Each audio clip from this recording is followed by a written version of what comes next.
All right. Good afternoon, ladies and gentlemen. Welcome to Yankee Stadium. Every Friday morning, 4 a.m. like 3 a.m. God bless you, man. Depending on what time I feel like getting up. Man. What is up, everybody? Welcome to another episode of Empire 161, your everything show about the one and only New York Yankees. But since there is no New York Yankees right now, this is your number one Star Wars show. That's right, Yankees and Star Wars. You can't beat both. You can't beat the Imperial Empire. It's the greatest thing ever. I am Grand Moff Tabala. With me is TK23 Ed Camus himself. Ed, what's going on? What is up, my man? Very big week this week, Star Wars related. Huge week for everything. It was like nerd overload in my brain on Thursday, man. It was like I'm pretty sure I gave myself a freaking splitting headache with everything going. Did you watch the live stream of that? I was in the middle of the Giants doing the. That's right. My bad. No, So you're right. So anyone who doesn't know, I also do a part of the Giants show, the We Stomped You Out show, and I was doing that. And here's my phone blowing up from Ed, and then from the Star Wars site, and then from the nerd sites. I'm like, holy crap, what is all this stuff going on? I forgot that it was Disney Investor Day, and oh yeah, here it came, and all that information came in. And I was like, is this real? Is this real? Like, what is all this? And then I figured out that it was Investor Day. So it was a pretty good day.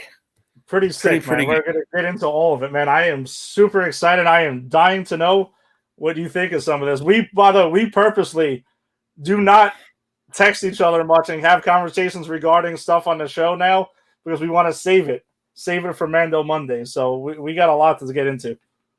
But before we do that, we have to get into our namesake. We got to get into some baseball talk. We actually have some baseball talk, which is shocking. We call it TWIB Notes. Yes, we did steal it from This Week in Baseball, but who cares? That show doesn't exist anymore. So we can steal it all we want. We actually have some kind of news. Ed, what is that some kind of news? Well, we have some kind of news, but we'll get off to the other stuff first, and we'll leave the Yankees part for the more of the discussion. So, as most probably know, the Cleveland baseball team, I think that's what I don't know what we're calling them. The artist formerly known as the Cleveland Indians, have dropped their nickname of Indians. So I don't know what they're gonna go by. Maybe they're gonna pull the Washington football team move and be Cleveland baseball team. But they've been kind of, They better not. I'm going to tell you the truth. I thought the Washington thing was terrible at first, but I think it's kind of grown on me.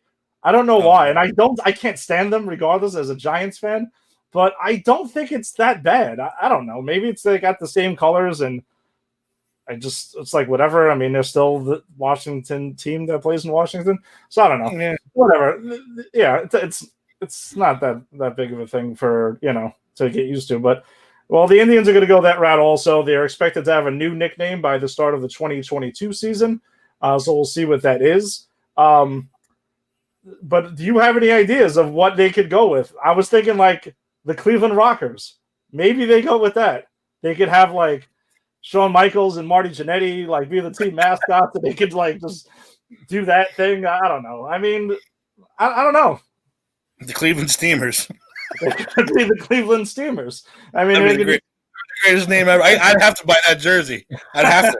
I mean, there'd be no choice in that. I'd have to buy that jersey. I think that'd be great. Greatest jersey ever made. Yeah, I don't know. They could go with any route. I mean, I'm assuming they'll probably keep the color scheme and rock with that. I don't know, kind of like Washington did. I don't know. So we'll see how that goes. The last couple of years, they've been like phasing out to like the C on their caps instead of like the chief Yahoo guy and stuff, and like all of that. So they've been kind of slowly transitioning to it. They wear more like the Cleveland across their chest this year. So we'll see. It's officially being dropped now. So your guess is as good as mine of whatever they're going to be. So we got Cleveland Steamers and Cleveland Rockers as two potential ones. If you got any ideas, throw them at us. You know what? I get Redskins because that's basically a racial slur. Yeah. But I don't know. Indians doesn't bother me. I guess it bothers them, which is fine.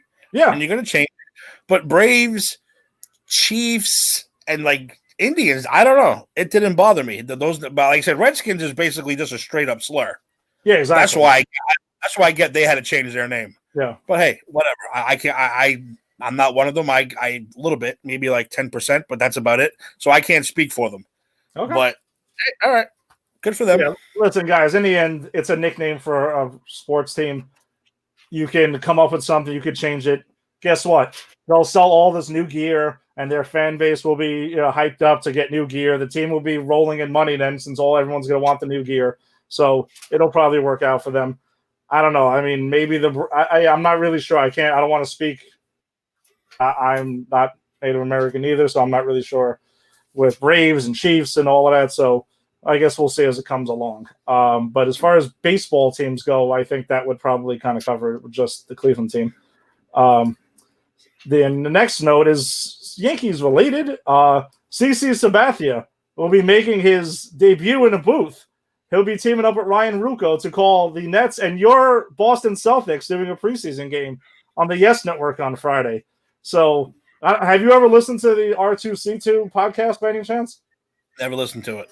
Dude, you would like it. They're really good together. CC's dropping F-bombs and God knows what else left and right. It's pretty cool. I've heard some of it.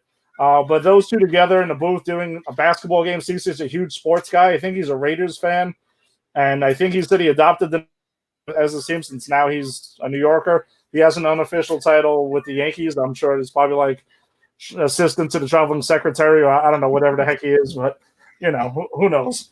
But I might check that out a little bit. If I'm not watching anything, I might just to hear him and Ruocco, do a basketball game. That would probably be kind of cool. I mean, it's preseason, so we'll see. Cool.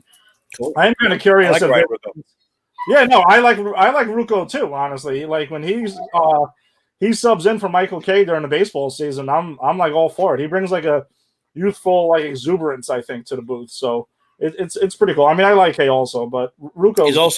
He's a super nice dude because I met him quite a few times at work. Again, I'm not trying to throw that out there, but yes, I did work in the ESPN building. I got to meet all these guys, and he is by far one of the nicest guys. So good for him. I'm glad. Yeah, it's cool. And I don't know what this means. Like, is CC going to start doing a game once in a while? Is he going to be in the Yes booth since the Yes booth has like 900 people that work in that booth? I'm sure he will. I'm sure Paul will take off one day and CC will get in there. I think it'd be cool. I mean, I actually got to meet CC at a Q&A before a game a couple of years ago.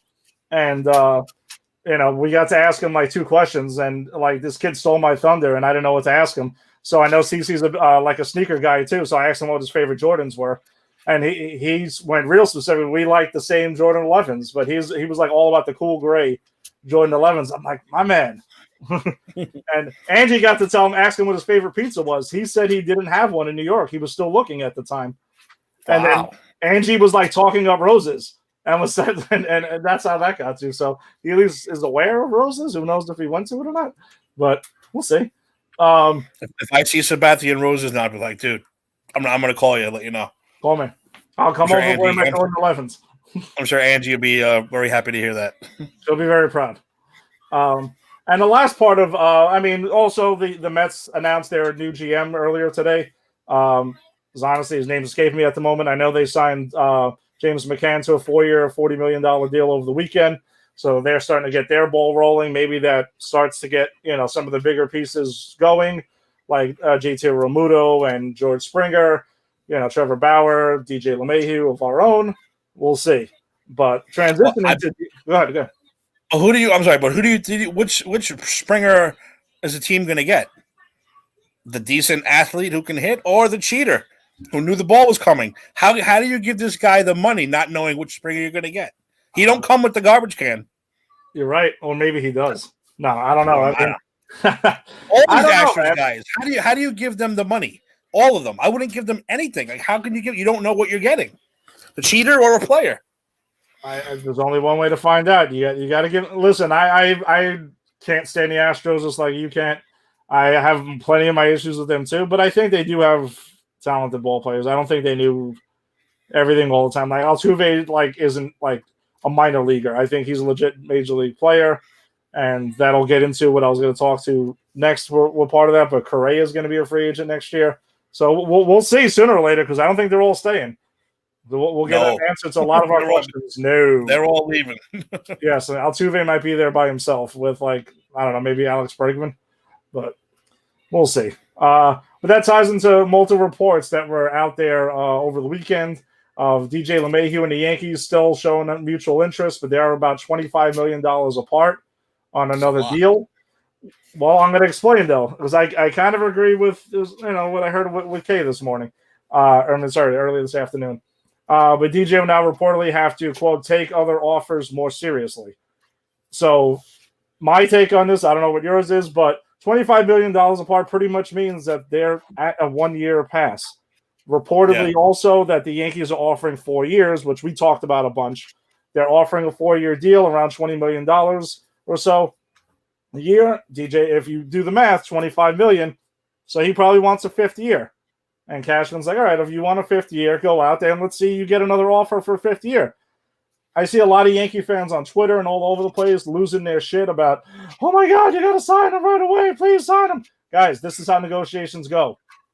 Team says we want this. Player says I want this. They're not at 100% sync, but they know they want to be back together again. All right, go out there, get us a deal that says, hey, someone else is going to give you 5 years, 6 years, or whatever it is, and then come back to us, and then we'll talk further. So, honestly, it's just simple things. I think because the news is slow, is that we're getting every little thing like about this. It's just a standard negotiation. I've stated where I'm at with this. I think the Yanks, if 1 year is going to make or break it, and another team is willing to give him that 5th year, I would be pretty disappointed if the Yankees didn't match that 5th year and let him walk. But I would kind of understand it. The problem with this whole negotiation is that DJ's 32. If DJ was 30 or 28 years old, bang, this probably would have been done already. We would have gave him the 6 years or whatever, 5 years, whatever he was looking for, and we move on. 32 years old, you do, without PEDs, getting guys going and being awesome until their 40s, it's something you got to take into consideration. So, I wouldn't jump off the house about this, quite just yet. But I also think that there's a lot of plans that they could go with if DJ does go. If someone wants to give him 5 years and the Yanks don't want to budge, or 6 years, the Yanks don't want to budge. I mean, you move Gleyber back to second base. You sign then you could trade for Lindor if that's the route you want to go. You could Trevor Story's name I know was thrown out there too as a potential trade candidate. Maybe you look at him in Colorado. Yeah, he's another guy you could look at. And then next year, Story's going to be a free agent. Lindor is going to be a free agent. Seager, Carlos Correa, who we just mentioned, will be a free agent. I mean, there's going to be a ton of guys out there. I mean, they're all young and they're all going to be available, man. So if the Yanks wanted to do that and just get a 1-year deal, maybe even you bring Didi back for 1 year or something like that, we'll see what happens. But there are other options. There will be life beyond DJ LeMahieu if it does get to that. I still, in my gut and my heart, do not feel it's going to get to that, though. I still think he ends up back in pinstripes and, we keep going and then we figure out what the pieces go from there. Does he slide over to first base? Do we trade Voit? Do we just say, hey, screw it, we're going to roll with Gleyber at shortstop and keep DJ at second? There's a lot of parts that still need to be moving after that. But for fans losing their mind over it, I wouldn't. Standard negotiations, really not that big a deal. And, I think you just rock with it from now on. Where are you at with this? I'm the same thing. I'm the same way you are. I get it.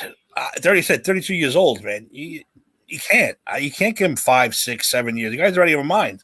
Yeah. And even think you're going to get $20 million for 5 years at 32 years old. I mean, 32 is young in the normal world. Yeah. Sports world, no. Unless he's like, well, I'm going to play second for 3 years, and then I'll play first base for my last 2. It's like, well, we don't know what we're going to have at first base by then. Yeah. We could have the next great first baseman by then, by the time comes around. We don't know. So, yeah, if another team offers him the 5th year and they want to match it, I'm okay with that. But like I said, if no one else offers him the 5th and he still won't take this deal, then the hell with him. Then Gleyber goes back to second and we figure out a shortstop. I would love to get Trevor Story. That's what I'm saying. Story, Lindor, there are other options and that are big, and that's why I think.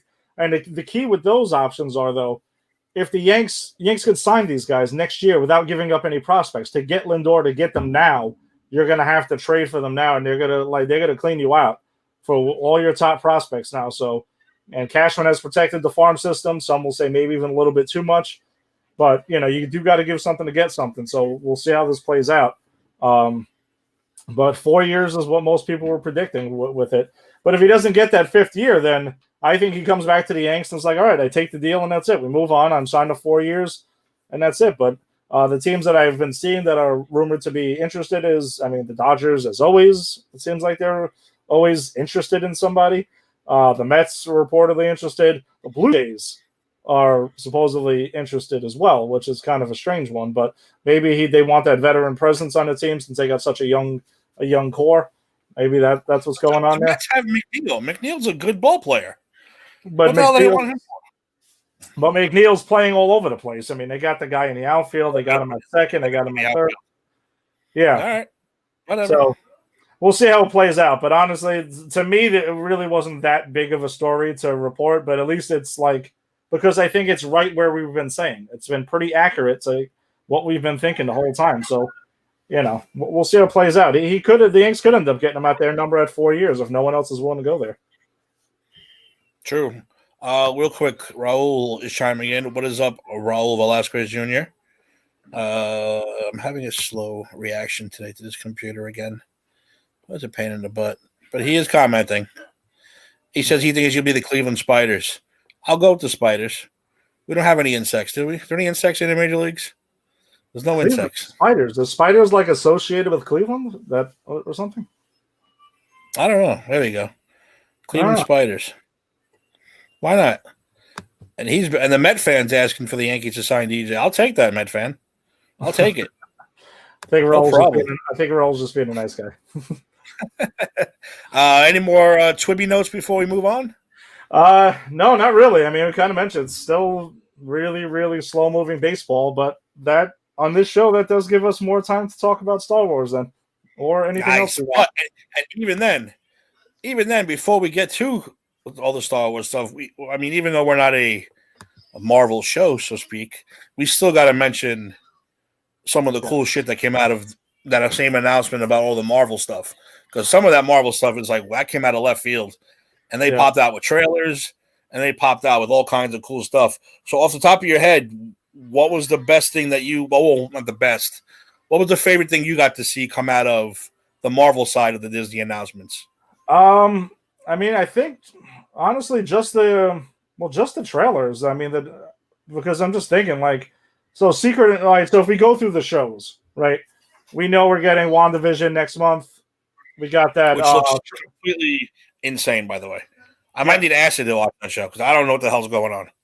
Yeah, I have some suspicions of what I think is going down there, but Kevin Feige did drop an interesting nugget that was in passing, but he confirmed what a lot of people thought, and it's that there's going to be a multiverse story arc that starts in WandaVision, carries over to Doctor Strange in the Multiverse of Madness, which the title in itself tells you it's going to be crazy like that. And love the fact that Sam Raimi is coming back to direct that. That's just awesome. You know how much I love the original Spider-Man films, the first two, for that. But then it's going to end in the third Spider-Man movie, which still doesn't have a title. And, that kind of rolls into the Andrew Garfield, Tobey Maguire, Kirsten Dunst, Emma Stone. Now I see earlier, by the way, I saw William Dafoe is rumored now, and Thomas Hayden Church, and Jamie Foxx is coming back as Electro, and Alfred Molina is. I also don't think they're all going to have huge roles. I think a lot of them are going to be more like a couple of 1 or 2 scene thing, and that's about it. But that seems pretty awesome that Feige did mention that he confirmed that that's going to be an arc that carries. So that's pretty cool. Out of the movies, we knew Black Panther 2 was coming. They did confirm that they're not going to recast T'Challa when Chadwick Boseman passed away. Yeah, I agree with you. I think that was more on my guess, is that I think that because I know Shuri becomes Black Panther in the comics at one point, and I know some fans were already clamoring for that after the first movie, so they can use that and go with it. I was wondering if they were going to recast as well, and I actually had a pick if they were going to recast that I would have went with Denzel Washington's son. That's been in Tenet and everything else. I know you saw him in Ballers and stuff like that. He's really good. I would have been like, hey, I could kind of see that. But it's cool that they're not going to recast and they're going to go forward with that. We knew about Thor: Love and Thunder. They confirmed Christian Bale is going to be the villain of God Butcher. I mean, Christian Bale, you know where I'm at. That's my boy right there. So to see him in the MCU is pretty sick. And Hey, do you think we get a T'Challa funeral scene where might get old Cap? You might get a couple cameos. Maybe. Good excuse to bring some cameos in for a funeral, because they're going to have to acknowledge the fact that he passed away. Yeah, that's going to be kind of tricky. I think how they're going to write that in here. They're going to have to say he passed on somehow. I don't know. I mean, but then Ryan Coogler. Here's the big question: do you think they kill him like a villain, like a super villain, or do you think they say no? Well, he got sick, he passed away, and that's it. You move on. I don't know what route they're thinking about going. I think he's going to go quietly. I think they might maybe just use what actually happened and say that he was sick, and that maybe and vibranium can't cure everything, so maybe they're just kind of like they go with it. I can kind of see that, but yeah. it'll be interesting. That's gonna be a sad one, but I can see Cap and Hawkeye and everyone Winter Soldier and Falcon all coming back for a funeral for T'Challa. That would be cool to see. Yeah, I think so. Especially too. It's gonna be old Cap too, so Yeah, exactly. He has to be old Cap now. Yep. So that's cool. What else was there? Well, I know they confirmed, they just reconfirmed Blade was on the docket.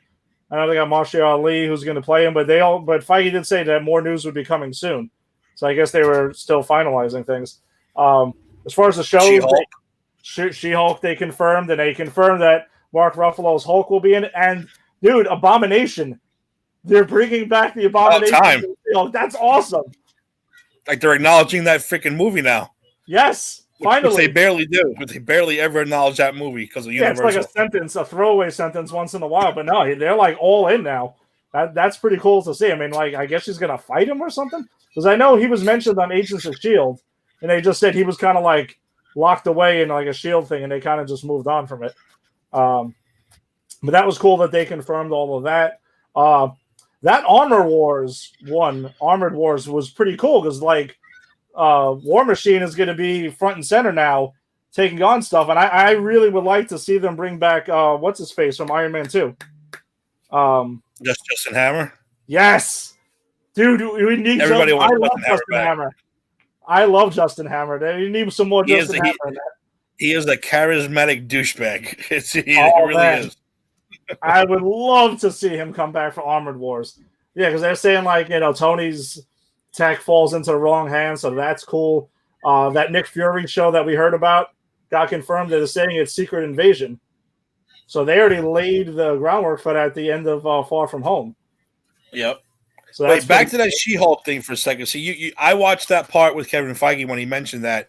Yeah. And me and you, I think, got two separate things out of it. But I'm not saying you're who's wrong and who's right. What do you got? Could be both right. Could be both right.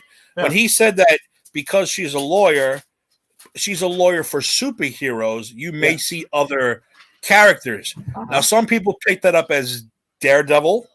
Yep. Being in the court. I picked it up as her defending other superheroes, meaning we're going to get more cameos. Again, not saying we're not going to see Daredevil, Matt Murdock, Charlie Cox, hopefully. But I didn't see that as a Daredevil reference. I saw that as her having to defend other superheroes for other stupid things. That's just me, though. We could both be right. Yeah, I could agree with that. But I think the tricky thing is with those Netflix shows is that Kevin Feige didn't produce any of them. And now that he's overseeing the shows, most people think that he's not going to want to inherit anything he didn't have creative control over. So they might just push those away and reboot them. But I think on the other hand, though, you have a lot of fans like myself, and I think you'd agree, that we like the Daredevil and the Jessica Jones and the Luke Cage. And yes, I'm going to say it, Iron Fist that we got. I wanted them to stay. I want them to continue that. Why not? And Punisher, by the way. Yeah, come Punisher. On. Yeah, I think, but I don't think there's anything that happened in those shows where you can't be like, man, this doesn't line up with this. They acknowledge the MCU the whole time, so I think you could work it in. If Disney can do Deadpool, it can do Punisher. Oh, I don't think it's because of that. I just think it was because Feige usually, if he didn't control it, he's like, it didn't happen, and that's it. But we'll see. I think maybe the outcry of the fans wins this one. I mean, there's that whole Save Daredevil, that hashtag Save Daredevil thing that's been going on for years. So maybe we get it. I don't know, but it would be great if they brought in Charlie Cox as Matt Murdock walking into the room, in the courtroom and stuff like that. That'd be freaking sick. And then even if it's a cameo, even if it's a cameo, he's walking out, or vice versa. That'd be fantastic. That would be great. And then there's also a lot of rumors that he's been signed for months to return in the next Spider-Man, which that's technically where he would come back, because that's coming up before She-Hulk. So that would be where he would come back, and he could be Peter's lawyer, because as we know, he was in some deep doo-doo when we last saw him, at the end of Far From Home. So we could see with that. The show that I'm the most, they didn't give a lot of Moon Knight stuff, which I'm pretty excited for, but they didn't drop too much of that. And even officially say Oscar Isaacs is going to play Mark Spector, but they said it was going to be like a globe-trotting adventure, kind of like Indiana Jones, which that's cool. But the show I've been looking forward to, Loki looks crazy, by the way. Yes, that looks insane. Loki looks really insane. WandaVision looks great. Falcon and Winter Soldier has been my most anticipated show since they announced it. That's going to be nuts, man. Buddy cop show. Yes, the fact that I personally, my movie is going to be Thor. That's the one I'm dying to look forward to. And if you would have told me 10 years ago that Thor would probably be my favorite MCU character, I would have said, you're out of your mind. There's no way. I love Thor. And I'm not a basher of the first two either. I mean, the second one was, it was a subpar movie. But him himself, Chris Hemsworth, he's great. Fantastic. And I know our friend Bear hates the third one. But the third one is usually ranked. When we see people's rankings, the third Ragnarok is up on the top of a lot of people's lists. Ragnarok's in my top 10. I love the fact that they were like, listen, we can't have him be, me talk like this and blah, blah, blah. And we're going to make him funny. We're going to make him, we made him hilarious. We made him, I like Thor. Thor is I'm not saying he's my absolute favorite, but like if you would have told me that he would have been like the way he showed up in Avengers, the first one, Infinity War, dude, that's awesome. It's probably one of my favorite scenes ever in the MCU is when he showed up with the freaking axe, and it's awesome. So I'm looking forward to that movie. Like you said, Christian Bale is Christian Bale. He can do whatever he wants. He's probably putting on 800 pounds to play the God Butcher just because that's how big the guy is or whatever it is. He'll do it, and he don't care. So that's cool. TV shows too. Yeah, I'm looking forward mostly to Falcon and Winter Soldier also, and then we're getting that in mid-March. Yeah, and then She-Hulk because I'm just a Hulk person. So I think out of the movies that are coming up, I mean, I'm gonna be impartial to the next Spider-Man, of course. I mean, Spidey's always been my guy, but I've because he hasn't been in the MCU too long. The MCU made me a huge Cap fan. I was never growing up. I was never a big Captain America guy. But he won me over. He won me over, man. Yeah. Actually, what won me over with Cap was Civil War, the comic book. Actually, yes, because he was a badass in that. He was. I thought he was a goody two shoes. Oh, I'm Captain America. I have the shield. I was like, you're corny. But Civil War, he was a badass. I was like, yo, this is a great Cap. And then once the movies came out, I was like, ooh, this is pretty cool. Yeah, that they reflected the Cap, and you can kind of see that progression in the movies as well. Like he started off one way and was working his way to the Cap that you mentioned in the Civil War comics. So, yeah, we're Marvel nuts also, so I can't wait for all of that. But man, there was so much goodness. But let's get to this one now. Let's bring up this fancy little picture here. If it does it, I should take the banner down. Let me take the banner down so we can see. Come on. There we go. And here comes the Star Wars ones. I think you're the I'm in the middle of praising the first place New York Giants, which I won't bring up again. And I'm getting all these texts from you, and I said all the nerd sites are hitting me. I'm like, what's going on? What's going on today? I forgot that it was Disney Day. I'll go first. I'm going to start with I'm going to start with the one I'm most excited for, and that's actually Rogue Squadron. That came out of freaking nowhere. Now, that came out of nowhere because everyone's like, we don't need movies anymore. You don't need Star Wars movies. They're in the past. You don't have to have a movie out. And then they're like, you know what? Bam! Patty Jenkins says, bullshit. I'm going to write a Rogue Squadron movie, and I'm going to direct it, and it's going to be awesome. I think that's fantastic. I don't know when this is going to take place. Is it new Rogue Squadron? Is it old Rogue Squadron? Is it pre-Luke? Post-Luke? During Luke? Are we going to see a young Luke? I don't know. I don't know where the hell this is going. So that was my absolute shocker. That was the one I was shocked at the absolute most. And I was like, holy crap, we're going to get another movie. I am so pumped up for that. And Patty Jenkins is awesome. Yes. So you're getting your woman director, women. And, no, and it's going to be awesome. Yeah, I think the only thing I saw pop up, by the way, the announcement, that little trailer that they put together where she announced it and she's like on the skates and then she's kind of talking. You don't see it. Also, she's got the orange jumpsuit and she walks her freaking X-Wing fighter. I'm like, this is sick. How awesome is that? That's how you announce a movie. Yeah, seriously. I think what I saw was they said that this was supposed to, I know it's the next Star Wars feature film that we're getting, so that's 100%. I thought she said something that, it's going to push the story forward. So I'm guessing it's after Rise of Skywalker. I mean, but you're right. I don't know. I know it's not based on like the video game. It's not based on the books. This is going to be all new stuff. But yeah, that's going to be pretty sick, man. Which one jumped out at you right away? Let's see. Rogue Squadron did jump out a lot. I mean, we knew Obi-Wan Kenobi was coming, but the big part about that is the fact that Hayden Christensen is coming back to play Darth Vader in that. I mean, I also have questions about that. I also remember a ton of questions. I'm sure the biggest one is the same one as like, dude, hold on a second. He's Vader at that point. He's going to be under the mask. So it's 10 years. He says 10 years after Sith. Revenge of the Sith. Yeah, exactly. Can I say something real quick too? I'm not a fan of the title. Really? I think it should just be Kenobi because he's not Obi-Wan Kenobi right now. He's Ben Kenobi. I think if you just say Kenobi, it covers all facets of what he is right now.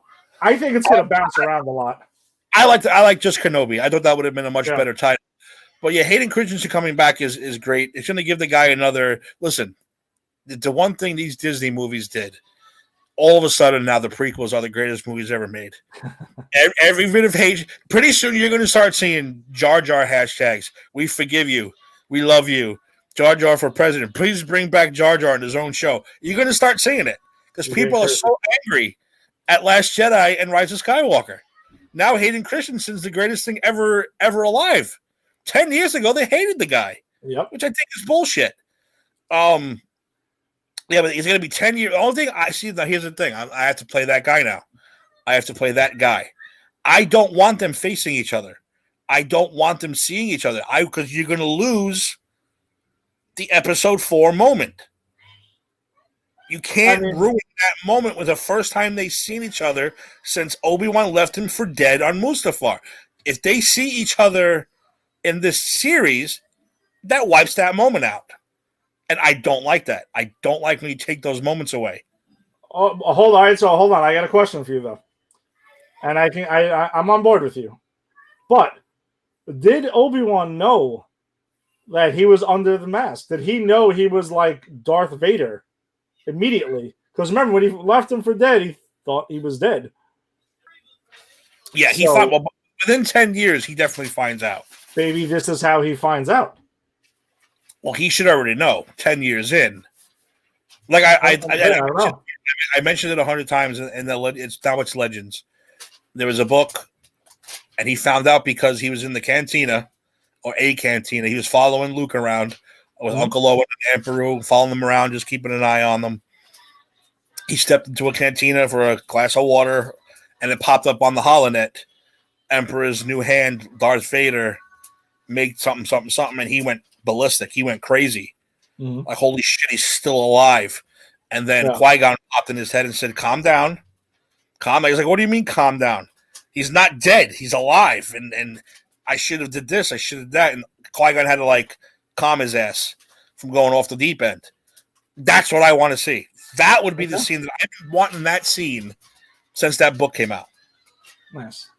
So 10 years into it, I'm sure he's going to know who Vader is. We already got confirmation he's not going to be on Tatooine the whole time. Yes, I did see that. We've already got that confirmation. So it's not going to be the Western. It's not going to be, because we already have a Western, and that's called the Mandalorian. Mm-hmm. So we don't need another Western now. But like I said, I do not want Obi-Wan and Vader to face each other or see each other or talk to each other, because it's going to ruin Episode 4. That's my only at this point. Well, what about this? How about he's in it through flashbacks, though? Maybe that is flashbacks. Completely fine.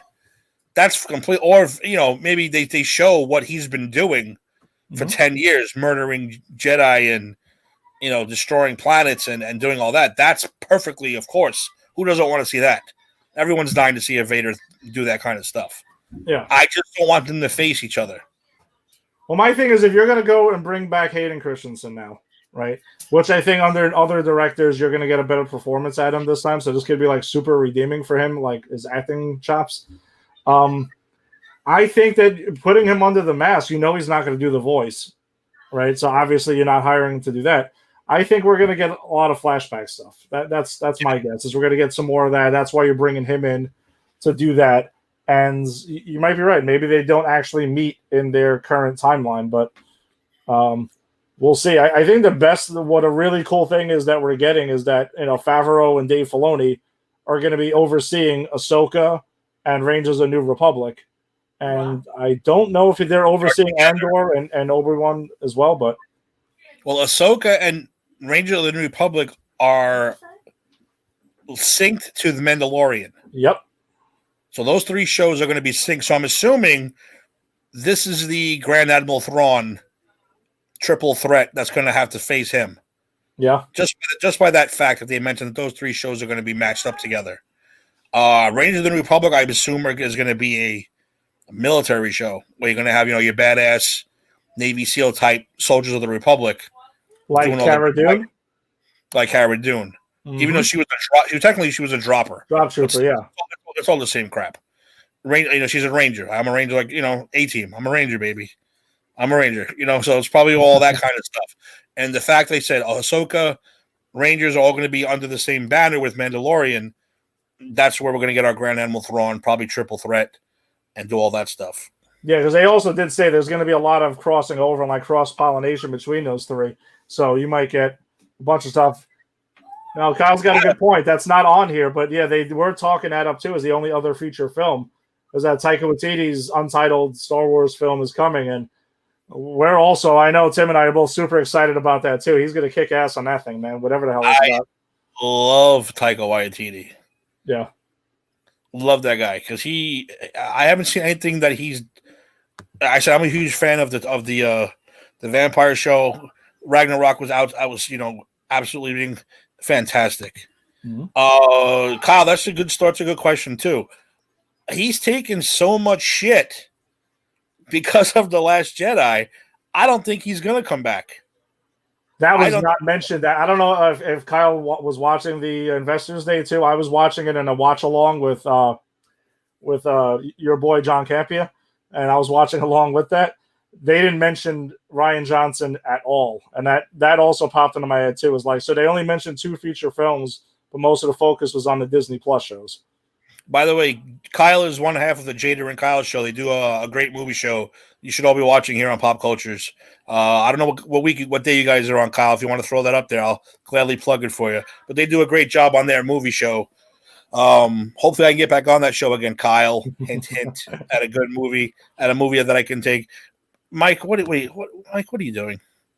Nick, you're not talking right now, Mike. Score or something? I mean, I guess Nick Chubb scored. Thank you, Mike Strauss. I appreciate it. Rian Johnson. I think he's on the shit list. Yeah, I think that the outcry is so bad. I don't see him having that trilogy anymore. Even though Lord of the Rings guys are rumored not to have that trilogy anymore. But what trilogy the hell are they talking about too? That's no question. Knights of the Old Republic was always been the rumor. Let's try to call. Oh, What's he got? They're doing this Friday. Kyle and Jader. Last Christmas. Oh, that's because your crush is in that movie. Kyle has a huge crush on what's her name? What's her name? is Khaleesi. Last Christmas?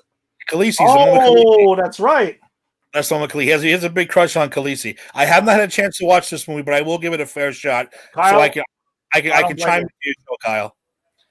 Kyle, I don't blame you. She actually made Terminator Genesis, whatever, watchable for me. I was like, oh, okay. Sarah Connor? Kyle, right. I would definitely call in I would definitely do a Star Wars movie, Kyle, or any other kind of movie. I haven't been on your show since we did the 4-hour Marvel marathon, which was awesome. It was exhausting, but it was awesome. So I'm definitely in for that. So tune in Friday to Kyle and Jader with special guest Gia. They're going to be talking about Last Christmas. Make sure you chime in. Well, yeah. why don't we, Tim? Why don't we go around and we'll just briefly touch on it on each one, like Star Wars Visions. I know that's going to be like an anime Star Wars thing that's going on. I don't personally dig anime, but I'll check it out because it's Star Wars. So, whatever. Where are you at with Visions? Dude, come on! You're looking at a guy who's watched the ABC cartoon Droids. I own the DVD. I own the Ewok cartoon from the 80s. I own the Ewok Adventure movies. So am I going to watch it? Of course I'm going to watch it. I'm going to watch everything on this list religiously, so it doesn't matter. Even the Droid Story show with R2 and 3, which I may end up fast-forwarding a little bit through, but I am going to be watching everything on this show. The biggest, I think, surprise was Lando. Lando was a huge surprise. You jumped Andor, but I mean, Lando, well, they also didn't give too much information about it either. They didn't actually say if it was, I'm assuming it's live action. I'm assuming Donald Glover's coming back to reprise his role as Lando. He was great in Solo. Here's my thing. What if it's Billy D telling stories of when he was younger and you get Donald Glover? What if we get a Billy D Donald Glover TV show? I know Billy D. That's a great idea. Donald Glover too big at the moment to do it. That's why I don't know. So as of right now, I'm thinking it's Billy D. But like you said, he might be like, oh, when I was younger, bam, you flash back, you got Donald Glover doing stuff. That'd be pretty great. You tie in both. I think it's going to be, I think they're getting Donald Glover. I'm assuming it's going to be live action. I think this is kind of like that, like sort of Solo sequel that we get, because but Solo's also getting a lot of talk over the last couple of months that people are like now finding it and saying, oh, something that was actually pretty cool. Maybe we shouldn't have been bagging on it like we were when it came out in the theater. Because people hated The Rise of Skywalker so much. Everything else is looking fantastic. I mean, people are loving The Phantom Menace now. They're loving it. Oh, my God, it's such a great movie. They're loving it now. So it's like, all right, whatever. We did skip Andor, but we knew about Andor coming out a long time ago. Yeah, I'm super excited for Andor. I love K2SO. He's like one of my favorite droids. I'm not going to, R2 is R2 and 3PO is 3PO. They're always the OGs there. But K2SO is phenomenal. And I'm all about seeing the rebellion in that like dark, desperate era like they were in Rogue One and leading up to that. Like one of my favorite scenes in Rogue One is that scene where he, Cassian shoots that dude and he's like, I got to get out of this. This is what I got to do. I thought that was great. So to see more of that's going to be fantastic. I know there's also 12 episodes. I loved it too because it proved that the rebels are really the bad guys. I'm not going down that road with you. I like the rebels too. The rebels are really the bad guys. Look what he did. He murdered one of his friends. Just saying. I don't know if he was that much of a friend. I don't see those two dudes hanging out or anything like that. I'm just saying he murdered his informant just to get out of his. I don't know. Okay. You know me. I'm going to defend the Empire. You know that. I've always been on the gray area. I like both sides. I like the Empire. I like the Rebellion. I'm just down for whatever, man. Just give me all the Star Wars. Droid Story I know is going to be animated, and isn't supposed to follow around 3PO and R2. I believe so. When and where I don't know, but they're droids. It could be 3,000 years in the future for all we know. Yeah. Ahsoka. I mean, I'm excited about that now that I've been introduced to the character properly, and Rosario Dawson coming back to reprise her role. Do you think Bo-Katan is on the Ahsoka show as like a supporting character? I think she's on all of them. Her main thing. I think she'll be on all of them. She'll just be bouncing around, kind of like if they're connected. Fury that bounces around in there. Yeah, I think if the three of them are going to be connected, yeah, I mean, mostly she'll be on Ahsoka though because they're friends. Okay, but yeah, I have a feeling this is going to be the big Darksaber, Gideon at Grand Admiral Thrawn super fight ending that we're all looking for, and it's going to have 3 shows involved in it. Sweet. I don't see Gideon going this year. No. I don't think so. He's going to be around for a bit. Randall threatened him in the last episode, which was awesome, which we'll get to. Yes. But I don't think he's going anywhere anytime soon. No, me neither. I think he's going to be around for a bit. We talked about Obi-Wan Kenobi, Rangers of New Republic. I think definitely Cara Dune ends up going to that show, and that's going to be her main show. Do we think? Do we think Fennec ends up on that show too? Because in the last, we'll get to the full review of the episode, but there was a lot of shots of them like teaming up in that last episode. So there's Fennec. Well, she belongs to Boba now. So I don't know. We'll see. She has her debt to Boba Fett. So if Boba Fett lets her go, she'll go. Or do we think Bill Burr ends up on Rangers of New Republic? I don't know. Maybe that's a possibility. That's a possibility. But the fact that he just walked off, well, we'll get to that too. The fact that he just walked off at the end of the episode, it's like, where the hell are you going? Like, you're going to go live in the country these maniacs that just tried to kill you? Okay. Yeah. You do you, Mayfield. You do you. That's fine with me. I think Mayfield's going to end up on Rangers of New Republic. He might. I think so. I'm going to call that right now. Bill Burr did a fantastic job, and he actually got to show his acting chops in this one. Yeah, he was really good. Really so, good. Again, and as much as I love the Bill Burr, that if you don't have a good sense of humor, you'll hate him because he's insane. He was really, really a good acting job this week. Like he really wow. Like I really feel for this guy right now. I really feel for him because you. Okay, we'll get to that. You know what? We'll get to Mandalorian in a second. Bad Batch. We talked about. I'm pumped for that. So pumped for that. So What if it's Top Gun? What if it's Top Gun in Star Wars land? That'd be awesome. Imagine that. Imagine it's Top Gun. You guys are the best of the best, and we're going to teach you to be better. And it's just fucking. You lost that love and feeling in space. I mean, come on. Michael Ironside to be in that Rogue Squadron. Yes. Yes. That is what's missing. That is what's missing from Star Wars right now. Michael Ironside and Sam Elliott. You put them two in any one of these shows, and nerdgasm. I'll have a nerdgasm. That'll be the end of it. Michael Ironside, Sam Elliott. Put them in the show. Put them in Rangers of the New Republic. Both of them, and I'll be happy. Or Rogue Squadron, that'd be good too. Yeah. Right. Bad Batch. I liked. They were introduced in the last season of the Clone Wars. They are a little. They're exactly what they are. They're a bad batch of clones. Every one of them have a little kind of a deformity or a defect, but they're all awesome. They all have their own abilities, their own, whatever makes them cool. And they were really cool in the last season of the Clone Wars. I know you haven't gotten that far yet, so you have no idea who they are, right? I've heard about it and stuff. I'm still in season 1 of Clone Wars because I'll discuss with you later on about my journey of catching up on movies this weekend, which I should have just binged Clone Wars and I would have been somewhere in the middle of season 2 at this point, but I've heard about the Bad Batch though, so that's probably pretty cool. And they had a trailer for that too. Yeah, they had one guy's too big, but he's super strong. They had an awesome sniper. They got it's like the A-Team. It's basically the A-Team.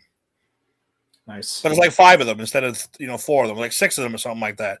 That's basically what they are. They all look like Boba Fett, but they all have different special skills. And one guy can blow up shit. One guy's a sniper. One guy's super strong. That's all it is. It's just like a nice commando unit of defective clones. Nice. So they were really cool in the last season of Clone Wars. So that's going to be pretty cool. And finally, the Acolyte. Man, the Acolyte is supposed to be through the eyes, through the whatever, of the Sith, whether Yes. it's an apprentice, a master. When this takes place, it has to be the Old Republic. I'm assuming. No, they said no, I think they said it was at the end of the High Republic era, which I know is getting this huge push right now. They're getting like the Vince McMahon big guy push at the moment.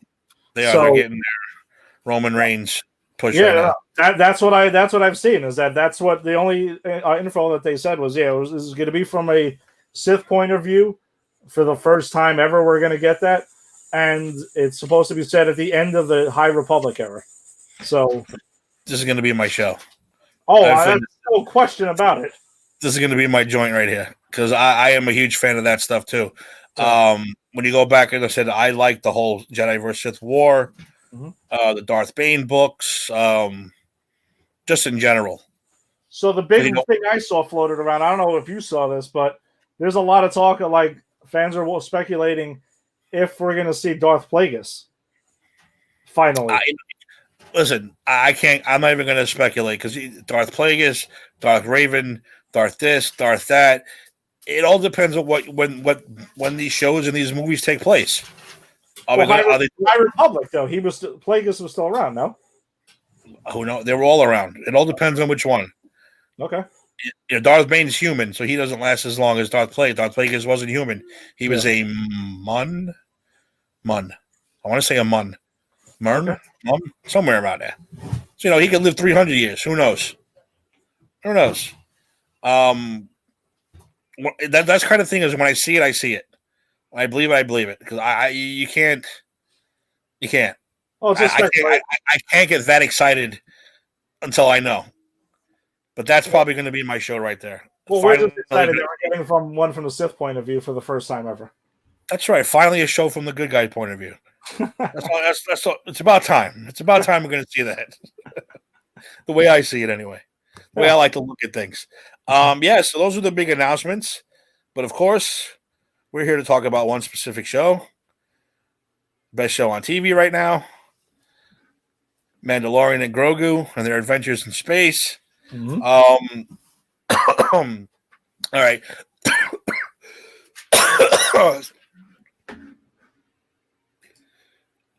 Coffee attack.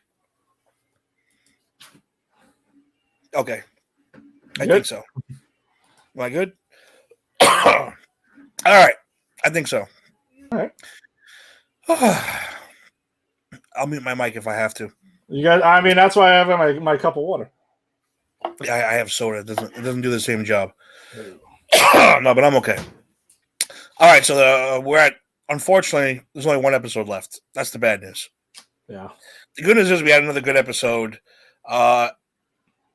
Episode 15, another fantastic episode. This one was just a bit of a comedy, bit of a drama, bit of a war. Like I said, Bill Burr was fantastic as Mayfield, and that's where we opened up this episode. You find out that Mayfield was sent to a scrapyard, breaking down TIE fighters and all Imperial ships, a junkyard. Cara Dune shows up with her New Republic swag and allows to pull him out of prison, which he does. And again, he puts on that whole, the Bill Burr swagger. You got to tell me where I'm going, what's going on. And I love when he sees Boba Fett. He does that little take back. He goes, "Oh, I thought you're this other guy I knew." And then Mando walks down out of the ship and he's like, "Oh, shit." He just figures he's going to kill him. Says, "No, I need your help. I need to find you in Moff Gideon's cruiser." He says, "Not a chance." But he was going to help him anyway. Right off the bat, Ed, where were you? Where were you right off the bat with this? Well, I mean, we knew where it was going, right? They were going to break out Mayfield. They do, and so on and so forth. I also love the line, too, when he sees Mando sees Boba Fett and says that. I love the fact that apparently on this trip, Boba Fett decided to clean up his armor. Oh, yeah. Shiny and new. Real shiny and new than we've ever seen it before. So all those cosplayers out there, I'm sure, lost their mind and they're all cleaning up their armor now instead of dirtying it just exactly right. But I thought he looked badass, by the way. Like whatever gear he did, because I know last episode we were talking about him having that robe on. He's still wearing the robe, though. He's still half and half. I dig it. I am all for it. I like it. I don't like the half and half. I like it. It looks so weird. It looks like a homeless guy found something on the street and threw it on. He's got to get his Michael Myers jumpsuit back or whatever to put underneath. So apparently he had time to clean up his armor, but didn't have time to get his pants. But whatever. I was all for it. I mean, let's go. This is the adventure we thought we were getting set up to go. And then they all jumped on Slave One, which we got to see inside of Slave One, which was cool. We got to see what it looks like when the ship turns. The Slave One was always this odd, even the toy. But how does this make sense? I don't understand how the ship actually works. The toy, actually, the cockpit never moved. So when you turn the wings to fly this way, the cockpit never moved. So I mean, the toy was actually pretty cool. Okay. So that's how he flew. So seeing that on the inside when they're sitting down, the ship actually shifting while they're sitting down, I was like, wow, that's pretty badass. That was really cool. I was real pumped up about that. They're on the ship talking about this, and he's saying, no, there's no way, can't do it. If I do it, will you let me go? And they're like, no, we'll give you a better view. That's about it. What's he gonna do? Say no? Mayfield can't say no. He's pretty much up shit's creek without a paddle. So they land on this planet. Oh, I forgot the name of the planet. Did you have the planet in front of you? No, I didn't. Whatever. I didn't get to do my homework this week. I've been a little preoccupied with work, but nervous about work. Let's just put it that way. But I'm all good now. Okay. I only got to watch the episode once. That's why I usually watch it 2 or 3 times before the show. Yeah, once. I only watched it once, so that's what I'm saying. I usually get to watch it 2 or 3 times before we do this show. I saw it twice on Friday. So if I miss something, make sure you jump in. Okay. So yeah, they land on this planet, and they said, they're going to steal an armored transport of Rhydonium. Rhydonium is a very, again, all the fuel. Seems like all the fuel in the Star Wars world universe is highly toxic. You got in Solo, you had it, and Rhydonium, you have it. Rhydonium is also from an episode of the Clone Wars. It was also mentioned. So there's an Easter egg for you, where it was very volatile, very easy blowing up. You got to keep that shit safe and secure, or it'll kill you. It's always fun. I love the fact that these now they started poking out these helmets. These stormtrooper drivers, they were from, I want to say, Rogue One, the armored tank guys. So we're starting to see them spread out more with the stormtrooper helmets, and these guys. And before we get ahead, yeah, that's right. Mayfield tells them if we get anywhere near there, the Imperials have a scanner. They scan your DNA. They know who you are. They know if you're on the Republic, if you're one of the Republic guys. So they're like, well, I can't go. So Mando's like, well, I'm going to go, and Mayfield's going to go, because Mayfield will show up as an Imperial. Mando will show up as a regular guy. You got to take your helmet off. He says, don't worry, I'm not taking my helmet off. Puts Stormtrooper helmet on. There you go. No one sees his face. It's all good, but he says it smells in there, which I thought was a great line. Yeah. But Mayfield busting his chops. Busting his balls about doing the right. I mean, it was foreshadowing. Of course. It was foreshadowing. Busting chops about doing the right thing. Oh, we have a guest coming in. Let me bring him in real quick, too. Oh, he's coming in as Qui-Gon Jinn? Are you coming in as Qui-Gon Jinn? Qui-Gon is my favorite, one of my top 5 favorite Star Wars characters. So the hippie, you like the hippie? You like the hippie? Tim, concentrate on the living force. Live in the moment. All right. Well, ladies and gentlemen, if you don't know who this is Mr. Eric Zand himself. He is my co-host on the Just Too Sweet show. He also now has his own show, the A to Z program, which will be on Thursday night with a special guest, one of his good friends. Yep, I'll have my good friend on. But so what are we talking about, guys? What did I bust into, Ed? We just got into the Mandalorian. We just got in there. Yeah. Sweet. Yeah, we're just getting ahead where they went ahead and Mando and Mayfield took over the Stormtrooper outfits that were in there. And Mayfield's busting his chops, pretty much saying, giving him crap about, covering his face or not taking his helmet off and saying, which one is it, blah, blah, blah. Running around, babbling about, the Empire, Republic, same thing. People are controlling people. So, it's the same thing to us, and that's where we're leaving off. Sweet. I was telling. I believe. I have Mayfield's beliefs. Oh yeah, Same thing. You No, do. he said he was a realist, and I literally thought of Tim. I'm like, this is Tim. Yeah, I was telling Tim before you got in when that I should have picked up on the cues, because like you just said, he was busting his chops about the helmet and his face and stuff, and I should have picked it up. It's like, and when he lifted his helmet and he was looking into the facial recognition thing, I was like, God, I should have seen this coming, but it still got me a little bit. Like I was like, wow, he took his helmet off. Yeah, that was a big deal. Well, like you said, when he said, "I'm a realist," I said, "Holy shit!" Me and Mayfield, baby, the realest in the world. I love it. I love it. So, you know what? Real quick, Eric, let me get your take on something. How is this? What do you think? Season 1, season 2? Which one's been better? Pick a favorite episode for us if you can, right off the top of your head. I'm going to put you on the spot. I put Gil on the spot last week. I made him name his all movies in a row, but I'll make it easier for you. What you have it easier? Favorite episode you think of the first 2 seasons? My favorite episode, probably of the first 2 seasons, is the one where I really like. I think it was the second to the last of season 1. I like that one. And in season 2, of course, I like when so how do I say her name? Ahsoka Tano. Yeah. I really liked it when that episode was fantastic. I also like the pirate one with all those squid guys and stuff. That was really good. I'm all over the place because I'm a Star Wars geek like you guys are. But I mean, picking one episode is really hard because I truly think that this is done so well. I have that little kid feeling when I watch it, like when we were young and we would like have the play sets and like what we like viewed like the rest of Star Wars would look like. That's how I feel about it.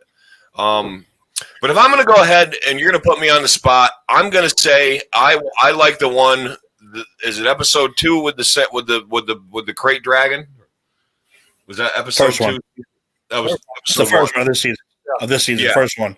I absolutely love that one, and of course, it gave us the Boba Fett teaser. But that one, seeing him fly out of that thing was just fantastic. And if I had to pick one, I'm going to pick that one. Now, what was the other question? That's the main one. Well, what do you think? Like, have you enjoyed season 2? I loved it. I've thoroughly enjoyed it. I've not been disappointed at all. It's like, and it isn't like that overwhelming exhilaration. It's like, this is so easy to follow. It's so cool. It's not like they don't get too like an average person like that doesn't like Star Wars could easily pop in and really enjoy this series, I think, because it's got a lot of the elements that people, how people are all into Netflix now and they're all like into all these like dramatic shows because there's plenty of drama. Yeah. And but the acting, I mean, I'm not trying to sound like Siskel and Ebert here, but like the acting is done really well. The effects are fantastic, of course. But the whole series, it's just something like as fans like you guys, like us, like you two and me, like this is something I've wanted. Like I've wanted something like this from Star Wars, and they're delivering everything and beyond of what I've ever wanted. I mean, from the Star Cruisers when they're in space, when they're on different planets, and it's like, wow, man, it's really cool. And it's all in the same room. It's all in the same room. Yeah, that's so crazy. Spherical room that they built for this series, nuts? Which they're going to copy now. Every studio in the world is going to copy that now. Of course. Well, Star Wars innovated, special effects back in the 70s. So like it's pretty cool that they're still innovating movie and filmmaking. I think that's really neat. Yeah. Lucasfilm, baby. All right, let's get back to this review. They steal themselves a transport. They're on this transport. They get attacked by pirates. And again, the big jib is you have to keep this stuff not too shaky. You have to keep this transport still. This stuff is very volatile. It could blow up at any moment. And that's what these pirates are trying to do. Trying to jump on there and blow this thing to shreds. Mando says, I'm going to get up there in his little stormtrooper armor. And you know what? These guys are like, it's a stormtrooper. He ain't going to hit me. They're not going to get me. They're not going to be able to shoot me. But they have no idea who's under that armor. And Mando just starts, bam, popping every single one of them, taking them all out by his own. To the extent where they finally pull into that Imperial base, they get a hero's welcome, which I was actually laughing at that. I was like, these guys aren't used to this. They're not used to this massive victory anymore. They're like, oh my God, these two guys are awesome. Like, where'd these two guys come from? So I thought that was a fantastic scene. On the chase, I thought it was two things that were pretty interesting too. During that whole sequence with the pirates, like Mando ran out of ammo or whatever. He he looked at the gun like, have we ever seen that before? Where they ran out of any of the blasters ran out of ammo? No, that's another cool thing they're starting to do. Yeah, so he's like shaking the gun and then he like throws it at one of them, like pissed off, and like knocks one of them out and everything like that. And then they're the pirates are continuing to come at them. And then for the first time ever, where they're getting away, and a TIE fighter shows up. The heroes are happy to see a TIE fighter show up to save the day. And like Bill Burr's like, woo! Yeah. Like, you don't see that kind of shit, man. No, it's so great. So they arrive at this base. They find out the terminal they need to get this access to information about Moff Gideon's ship is in the officer's lounge. And that's never going to be good. No. And of course, it's facial recognition. Bill Burr doesn't want to go in there. Why? He recognizes one of his old commanders when he was in Imperial. He doesn't want to go in there. He's afraid he's going to get recognized, get noticed. Turns out that officer is none other. Here comes the Easter egg. Is none other than the Night King himself from the Game of Thrones. Yeah. So that was pretty freaking cool. Yep. That was pretty freaking cool because, again, Eric, we talk about it every week. You see, we talk about it every week. Everyone wants to get on this show, and everyone is getting on this show. Yeah. So we've had Kyle Reese. We've had the Night King. It's amazing how many people are trying to get on this show and the way they're squeezing them in there. Yeah. So we'll get. We're down an hour and 7 already. Bill goes in. He can't do it. He's like, can't do it. So Mando walks in. Facial recognition. What's he going to do? And this is what he was getting teased about by Mayfield on that ship. It's amazing what you do for someone that you love or something that you want, the lengths that you'll go through. He popped that freaking helmet. I'll be like, holy shit. This is only the second time we've seen his face in this series. Gets that scan. Officer comes over. Hey, what's going on? Where you from? He's got to be saved by Mayfield. He says, yeah, I'm this guy, this guy, this guy. Ed, I know you want to tell it. Give us the Easter egg from that conversation. You can give the Easter egg from that conversation. So, I mean, I don't know about you guys, but I love Office Space. That movie is absolutely hilarious. 100%. Hilarious. 100%. Love it. When Mayfield's talking to him, and he's like, yeah, this is, because the officer asks Mando, what's your TK number? And he's stuttering about it, and he comes ahead and he's like, yeah, he's TK, blah, blah, blah. Gives him all this crap. He's like, yeah, come on, let's go ahead and let's go do those TPS. He's deaf, and we call him Brown Eyes. Yes, exactly. He's deaf and call him Brown Eyes. And he's just like, okay, whatever, let's go have a drink and celebrate and stuff. He's like, oh, no, let's go do these TPS reports. I was dying laughing. Office Space, huge Easter egg in there. Phenomenal Easter egg. Did not see that coming whatsoever. And I was crying laughing while I'm watching this thing. It was so phenomenal, man. It was fantastic. And I'm going to be honest, I did not pick that up the first time I saw it. I didn't pick it up. I did not. Office Space, as much as I enjoyed it, I think I've only seen it twice. And really? I did not pick up on the TPS thing. So I found that out later. I was like, oh my God, that's great. That's hysterical. It was hilarious, man. I bet you I've seen Office Space probably 500 times. I mean, that was what go-to back in the day. I just watched it over and over and over again. I'm gonna have to watch it again next time I see it on, because you need to watch it again because you will laugh. I have it too. I own it. I just haven't watched it. I haven't watched it in so long. Well, listen, guys, I'm gonna let you guys cap it off. I just wanted to pop in and say hello. You got it, brother. Anytime. And I appreciate it. Ready. thank you, Ed. Thank you, Tim. Thanks for having me on. I just wanted to say this has been one of my favorite shows on our network. Thank you. I even like listening to the Yankees, even though I'm a Boston fan, hardcore. But yeah, actually, I get a lot of my baseball stuff from you guys. So, that's what I tune in for that a lot too. So, guys, thank you. Keep it up. Awesome show. And we'll see you Appreciate tomorrow having you on on. Just Too Sweet Show with a special guest star. All right, man. Take it easy. Guys, too sweet. All right. See you later, brother. I'll see you tomorrow. Later, Eric. All right. So they end up sitting down to have a nice drink. And this is where you start seeing Mayfield kind of turn a little bit with this Imperial officer talking about, let's celebrate. Let's remember the good times of the Empire. And he mentions Operation Cinder. And Operation Cinder wasn't good here we go again. Mike, I want to thank you for keeping us updated on this football game, I guess, because the Pats have been eliminated. Yeah, so they talk about Operation Cinder. That is from the Battlefront 2 video game. It was the Emperor's contingency plan. If something were to ever happen to him, Operation Cinder would be this massive destroying worlds thing. I don't even know the whole. To be honest with you, I don't know the whole story. I played the game too, and I don't remember the whole story. And apparently, Mayfield lost a lot of good people during that unfortunate incident, and he was getting real pissed off. Oh yeah, pissed off to the point where he shoots the Night King, the officer, point blank, murders him Han Solo style in the cantina. And next thing you know, him and Mando now got to fight their way out of this officer's line. I thought that was, again, phenomenal scene. Yeah, that was a great scene. You could see like the emotion, with Bill Burr in that scene. You could tell like it was pretty heartfelt. And as this dude was talking to him, and like, oh yeah, well, whatever, you got to do what you got to do for, like, the way he says it, like, for the Empire, like, and you can tell he's like just fuming and just shoots him, and the way Mando looks at him, like, wait, what's just happened right now?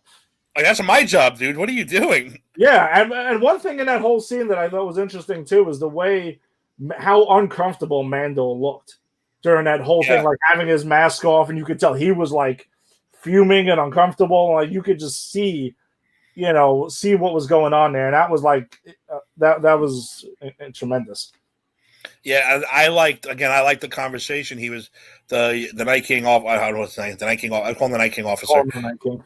All his blabbering, I thought was fantastic, because it was showing you that even though they were defeated, the Emperor's gone, Vader's gone, the Death Star's gone. You still have these fanatics out there, which we all know in the real world that you have these guys. They're saying, no matter what happens, this New Republic's not going to last. It's fake. They're already fighting amongst themselves, which was true. I'm pretty sure they're going to come crawling back to us because what everybody wants is law and order. I was like, holy shit! Like it's science fiction, but it's real. It's real world stuff. We're all going through that kind of crap in the world right now. I loved it. I love that whole conversation, and I think that was my favorite scene. It was him just talking and talking and talking, and Bill Burr finally saying, "Enough of this shit," and just shoots him, just kills him, murders him straight up. These guys got to fight their way out, and again, another great shot was Cara Dune and Fennec just sitting there waiting, scoping out who they're going to kill. Who you got? Well, I'll take the cannon guys. All right, I got this guy. I got this guy. We're waiting. So they get trapped in this officers' lounge. You got stormtroopers coming. They blow out the window. They see it. They start picking off guys one at a time. These guys get out.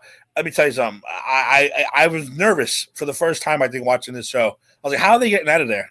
Where are they going? What's going to happen? I don't know what the hell's going to happen. They got a whole base full of these Imperials. And again, how come they don't call the New Republic? How come they don't call the New Republic? They stumble upon more secret bases than anyone. Call the New Republic. Oh, by the way, we found an Imperial base. Yeah. By the way, we found an Imperial base. Well, I think in that situation, they were probably a little concerned with having like Mayfield with them. But you're right. Otherwise, they should be just be like, hey, listen, we got to call these guys because we're finding shit left and right that the New Republic's not finding. You know how much goodwill that would build up? Yeah. Man, like, listen, I found another one. I don't know what you guys. I found 3 bases so far. Yeah. What are you guys doing? You guys aren't doing anything. So if I get arrested, you're letting me go because I found 3 bases for you idiots already. What was after that? See, no, I've only seen it once. So what was right after that, Ed? No. So they bust out that window. Yeah, they bust out that window and stuff. They didn't blast their way through that whole base there. They went right out that window. They got the backup from Cara Dune and Fennec shooting around. And then they get picked up by Slave One, by Boba Fett. And yes. And my favorite Easter egg was the seismic charge. Yes. The seismic charge is probably the best thing that came out of episode 2, except for the last Jedi fight, which was awesome. I'm not going to deny that. But the seismic charge, and again, that's a lot of people's favorite thing. There's even a meme out there talking about the seismic charge. I have to see if I can find it. I'll post it on there, but it's hysterical. I wonder what he's thinking about. Remember that theme? I wonder what he's thinking about. Mm-hmm. And he's like, "Oh, I love the seismic charge sound that Jango Fett's make, something like that." Yeah, it's even as well, I'm not the only one who loves that sound. So when he launches that seismic charge, I was like, and again, remember, it's like 4 a.m, and I'm trying not to wake anybody up. I'm like, "Holy shit, bong!" I was like, "That is fucking awesome! I love it." Yeah, because when they're flying away, the TIE fighters, you hear them coming right away, and you wonder again, how are they going to get out of this one with the TIE fighters like right on their ass, and he drops it down on them and boom, and takes them both out. It was so cool. It was awesome. So anyway, they end escaping. They do land on the same planet though, which didn't make any sense to me. They escape. They land on the same planet. Okay. Whatever. Well, they had to go get Fennec because they didn't have Fennec and Cara Dune yet. So they had to go back and get them. Yeah. And they only had to pick them up. Yeah, it's true. And that's when they decided to let Mayfield go. Mm-hmm. And what they're saying is, "Oh, are you going to bring me back?" And he said, "Well, maybe you died." Yeah. Maybe Mayfield, prisoner, blah, blah, blah, he was, died on this trip. And, Mayfield was all happy and exotic. So we are going to see him again. We're going to see him again. What he's going to be doing, we don't know. Rangers of the New Republic. It's possible. It's very possible. They hop on Slave One. They're out of there. They know exactly where to find Moff Gideon's ship. And then probably the coolest scene, which is the first time we actually see Moff Gideon a little bit worried. Yep. What's her name? I always forget her name too. His favorite lieutenant, whatever she is, comes walking in, says, "We have something you need to see." And boom, here comes the hologram of Mando telling him, "You have something that I want. You don't understand the lengths that I'm going to go through to get them, but you will soon." And for the first time in this series, Moff Gideon's like, "Oh shit, I am in deep shit." Yeah, the cool thing was that Mando pretty much laid it out for him.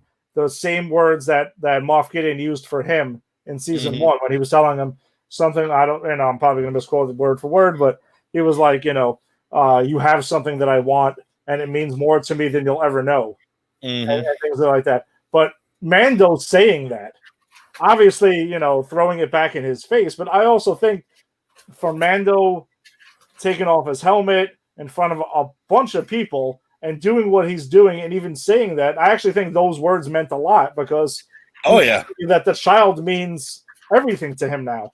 Grogu's his kid now. That's it. His kid. That's it. So and you notice how too everyone they were like, "Oh, Mayfield at the beginning is like, I don't want to help you." Well, they got the kid, the little green guy. Yeah, all right, let's go. Everyone seems to be like, "Oh, Grogu's. I don't want to help you. I can't help you." Well, Grogu's in trouble. All right, let's go. So it's not just on Earth. In the Star Wars universe, everyone loves him as well. Everyone loves that kid. Everyone loves Grogu. Grogu get away with anything right now. Exactly. So, yeah, that was a pretty cool ending to that episode. Like you said, for the first time, Moff Gideon looked a little worried. Yep. And he should be, because now they said they know where he is. Are they going to get backup? Which I think they are. Oh, they're getting more backup. Bo-Katan wants that dark saber back. Yes. So you might have 4 or 5 Mandalorians taking on Moff Gideon's ship. And we saw what they can do against a room full of stormtroopers, which is nothing. Exactly. It's like nothing. So another fantastic episode. Heading into the season finale, I'm deeply depressed that this is season finale, especially because we're not getting this show back till next December. They pushed it back. Yeah, I saw that. They said season 3 isn't until Christmas. What the hell, man? Yeah, I that really pisses me off. I forget what. I guess we're gonna have to rely on Marvel because Marvel's got his shit. We got Wanda, we got Falcon. We got, and Loki. hopefully with this fucking, excuse me, well, I could say it anyway. I'll just put explicit on the thing. With this vaccine, we get back to normal. We can start enjoying these goddamn movies again in the theaters. It'll be able to make things go a little quicker to get to season 3. But yeah, I'm not happy that they pushed it back to Christmas. Yeah, I think that also might be though. Now that I'm kind of thinking about it, I didn't think about this before. It's probably because they want to make room, and like WandaVision isn't going to debut until mid-January, so it kind of gives you a couple of weeks in between, and then Disney Plus has a fresh new show, and then I think that's lined up almost to start when Falcon and Winter Soldier is. That's March. Loki will be after that. Then What If, I know, is also coming this year. So they have their Disney Plus has their stuff lined up. I mean, I'm one of the people who's kind of like, man, they haven't had any new content for a while outside of Mandalorian, but man, they are coming back with a vengeance. Immediately. Well, one thing Disney Plus does, which I'm not trying to plug Disney, everybody, don't get mad at me. They sneak these movies in every now and then that you're like, holy shit, I haven't seen that movie in a long time. You have to really pay attention to when they slip stuff in there. Like nothing spectacular. Yeah. Like they might slip in like in a movie from the 80s that you maybe remember when you were a kid. Like, oh, I remember that freaking movie when I was a kid. Slip that in there. You're like, oh, that's pretty cool. Like Cheaper by the Dozen. I'm a Cheaper by the Dozen guy. I know it doesn't make any sense. I like those 2 movies with Steve Martin. They slipped them in there one day. I was like, holy shit, I'm going to watch this just because it's new and it's on here now. I'm very happy about it. I think they announced, by the way, another one or something like that on last Thursday also.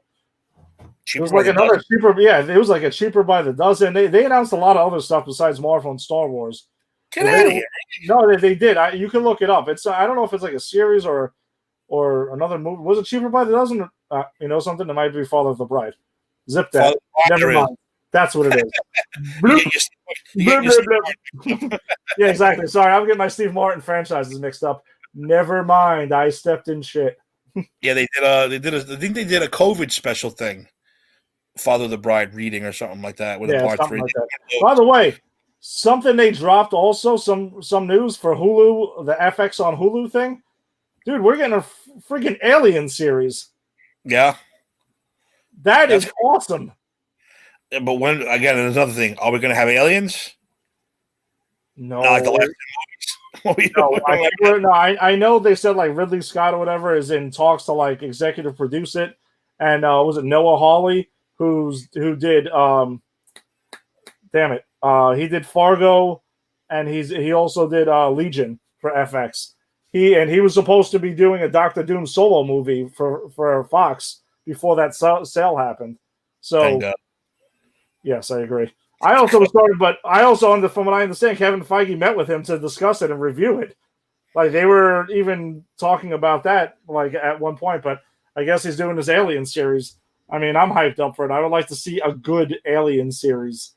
So would I. Good Alien anything, because for me it's like Alien, and then Aliens, and then Alien 3 sucked, and then like was it Resurrection, and then we got the friggin' AVP fiasco. And no, I would like to see it redeemed, and I kind of like the hands that it's in, so I'm excited for that series. Oh yeah, especially that's got to be cool. Yeah, I mean a lot of stuff's coming, so I'm not really worried about that. But yeah, I'm a little annoyed that it was pushed back to Christmas. But like you said, we're going to have Marvel up the ass because 2020 was a horrible, horrible, horrible year where everything got pushed back. Now we know why they held their ground, I guess, because I said. Working there, and the early part was again. I'm getting it confused. Disney wanted to release Black Widow for free. Marvel said no. Wait, was it the other way around? I don't know. I had the inside word. I had that guy who I trust in my job because he predicted. He told me so much stuff that came true. Marvel wanted to release it, or Disney wanted to release it, and the other one said no. No, I think Disney wanted to release it. Marvel said no, we're not doing it. We're going to hold out. And we're going to wait. Something like that. And of course, Disney's the boss. We know who the boss is. But I think Feige came out and said, "Listen, no, you can't do it. That this is what our plan is. This is all the shows coming. We're going to do it this way. We're going to hold out." And Bob Iger must have said, "You know what, Kevin Feige, you're a smart guy. We're going to do it your way." And that's how it ended up. Then meanwhile, you got Warner Brothers saying, "Fuck that! Everything's getting free. Everything's going for free." And they've pissed off a lot of directors, man. There's a lot of people in Hollywood that are really upset with them, man. So we'll see how that plays out. Speaking of which, I'll say it right now. I think we should rent a theater for Godzilla King Kong because that has to be seen on a big screen. We might have to. When is that dropping? March, April, something around there. I forgot. If we're not back to normal. Yeah, if we're not back to normal, we might have to do that. We are. Yes, exactly. If things are back to normal, we're going to go see it in IMAX and opening night and be all about it. Definitely, absolutely. I want to see that on the big screen no matter what. Yeah. At least we get Wonder Woman in 2 weeks. Yeah. Next week. By the way, this will be fun. So, last Saturday, I ended up knocking off 3 movies off my I'll get to it eventually list. It tells you I didn't have much to do on Saturday because I'm just in my house and like there's nowhere to go. Might as well start watching movies. So I watched King of Staten Island. That was the first one. Did you see it? Yeah, I saw it. I liked it. I thought it was cool. I enjoyed it. It wasn't over the top funny, but it had a lot of funny moments. Yeah, I thought it was pretty damn funny. I enjoyed it. I like Judd Apatow's stuff anyway, and you can tell. I actually rented it. I paid for it when it first came out. Oh, I rented it for $1 on Amazon. That was also part. I was like, I'll no, I rented it for the full $20. So Sam was upstate with the kids, and I was home alone. I was like, fuck it, I want to watch this movie because I said I like Pete Davidson, I like Judd Apatow. I said I'm renting it. Plus, I saw Bill Burr, and I had no idea it was in it. Yeah, I was like, I gotta rent this now. Yeah, it was cool, man. I liked it. I enjoyed it. The second movie I checked out was Cabin in the Woods. You haven't seen that one before? I didn't. I know everyone says that when I tell them that. I never saw Cabin in the Woods. That. I thought you would have been all over that. Everyone says that. Rick was giving me shit for like years about seeing it, and then Sam was telling me, "Dude, you got to see that. How the hell have you not seen Cabin in the Woods?" How insane was that? It was interesting. It was really wild, man. That's some wild shit. I kind of had an idea that something was going on behind the scenes, but they all like before I started sitting down to watch it. The big thing everyone told me was, the trailers are not what it. That's not what the movie is. It's very deceiving. So I just don't think maybe they just didn't market the movie well, or they were trying to keep that under wraps.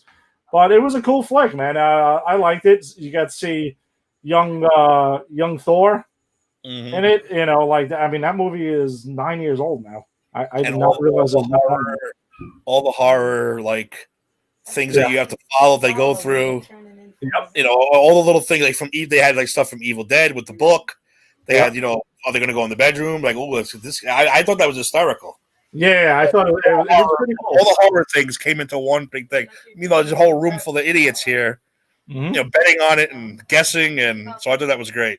Yeah, that was pretty cool. I enjoyed it. And then the third. You know what though? I didn't need the ending though. Oh, with that they were doing it all to keep this God thing satisfied. I didn't need that part. If it would have just been a bunch of scientists keeping these creatures locked up to do this for their own amusement, I kind of thought that would be funnier and better. Okay. I don't think you needed the whole, well, we have to do it. If we don't do it, this thing's going to come up and kill us all. Yeah. I don't think I needed that part. I didn't mind that. I didn't know where it was going. I honestly, that part I did was like, why is this happening? How is it happening? What the hell's going on? I did catch on to Sigourney Weaver's voice over the recording of the loudspeaker and stuff, so I was like, all right, she's obviously in this now. Another one I had no idea that was in it. I was cool with it, but yeah, it was a messed up ending where it was just like, all right, they're all done. Like the Earth is gone. Yep. So that was pretty cool. And then the third movie was 21 Bridges. Did you see that? I never saw it. I think you would like it. Honestly, you should check. I would recommend that. It was pretty cool. It was a pretty cool action movie. It was the one, which movie I'm referring to? Yeah, Chadwick Boseman, right? Yeah, Chadwick Boseman. I just happened to be clicking on after like 10, 15 minutes after Cabin in the Woods, and I was like, what's coming on to hold me over until SNL starts? And I'm like, Showtime, 21 Bridges, starting right now. And it ends at 11:20. I'm like, perfect, let's go. I'm going to, because I was staying up for SNL. 21 Bridges was cool, man. It was a cool, like, cop manhunt movie and stuff like that in New York and everything. And, I'm on my, Chadwick Boseman. Of course, I'm going to love him and stuff like that. And I forgot J.K. Simmons was in that too. Mm-hmm. And Who's the dude from Friday Night Lights that played Gambit in Origins Wolverine? Oh, he's in there actually. He's in it too. And he's good. Is he good in it? No, he's good. He's good in it. He's one of the villains in it. He's another one of those guys. You can't put him in the lead role. No, everything fails. You keep him on a side role, and he's pretty decent. No, he's a side role, and he's pretty douchey. Yeah, but yeah, he's in it too. It's cool, and plus, it's you can tell it's filmed in New York, a lot of it. So it was cool. So I was like, all right, I actually saw 3 movies. I got off that random list that everyone has in the back of their mind, like, oh yeah, I'll get around to that one day. But they're like not that overly excited, and they were all solid. None of them sucked. It wasn't like you stuck in the middle, like, oh god, I need to end this crap. You didn't get that horror movie that I told you to watch, right? Oh no, Angie's got there has to be an Angie's Gone movie because she'll shit her pants. So yeah, shit her pants. I could have watched that instead of Cabin in the Woods, but Cabin in the Woods was on my Hulu queue. No, it was Megan is Missing. I do have to get on that. I promise you right now, Megan is Missing is going to be on my next. Angie's Stepping Out. I have time. I got to find something to watch. Megan is Missing is what I'm going to check out. Well, the reason I want to ask you too, because after that, then the next one comes on. Oh no, there's something way worse than that. Something about Poughkeepsie. Something about Poughkeepsie where they say this is even worse. They say this is basically like a serial killer. I don't know. They just said it's worse. Wow. So it's just like another graphic, basically a serial killer filming himself doing what he was doing, and it's really graphic and horrible. And I'm like, well, now I got to see what this movie's about. So I'm waiting to see if I can find that one. So, but like I said, Megan's in Missing. Yeah, the last 20 minutes will fuck with your head. All right. So that's going to be on that list. The Cabin in the Woods, I was just like, after I watched, King of Staten Island, is when I was like, all right, then Angie was stepping out with Marvel. They were going to play by the neighbor's house for a puppy play date. And then I'm like, all right, I got to find something. I started going around to Hulu and Netflix and stuff. And I'm like, I got to pick something. And then Cabin in the Woods was sitting there. I'm like, this is it. Because that's a movie Angie can't watch anyway. So I was like, let's check that out. Plus, especially as a clown at the end of it in that whole crazy thing. I'm like, yeah, she would have shit her pants in this one scene. So, no, that'll be next in the queue. Nice. All right, we're gonna wrap it up here. One more episode to go, and man, those Mondays are officially over, which means our season is probably officially over. Even though I'm sure we'll pop back in with a show every now and then with news and hopefully the Yankees signing somebody, doing something. Hopefully, baseball in general doing something. Yeah. So we'll pop back in. But next week, technically, will be our season finale. Yes. But we will do specials, Freedom specials, Yankee specials, all that good stuff. Mandalorian season finale, Friday morning, 3 a.m. Or like a normal person, you just watch it when you get up. We'll be back next Monday, hopefully, to talk about it. Any parting words before we go? Not much, man. Just, watch the show, watch it again, watch it a bunch, and then join us back here next Monday, man. And hopefully we got a Yankees DJ LeMahieu signing perhaps next week, or who the hell knows, man. I'm going to have to watch this last one again. I know that's what I'm going to do. I'm probably not going to get up at 3 o'clock. I'll probably get up, watch that one again, and then I'll watch the season finale. Back to back? Back to back. This way it'll make it a little better. I only watched it once. I can't do that. That's like blasphemy. So, all right. So, so we're going to get out of here. Tomorrow, Just Too Sweet Show with a very special guest. Tune in for that. Wednesday, the Put It the Book Show. Thursday is We Stomped You Out, the Giants show, plus Eric Zant's A to Z program. Friday is Jada and Kyle. Also, the 4 quarter show's coming back. I don't know when. Those guys like to go all over the place. So make sure you look for them, too. That's another cool show they do. So make sure you watch all our shows. PopCulturePros.com, on Facebook, on Twitter, everywhere you want to look on social media. Everyone, have a good night. Peace. This is the way.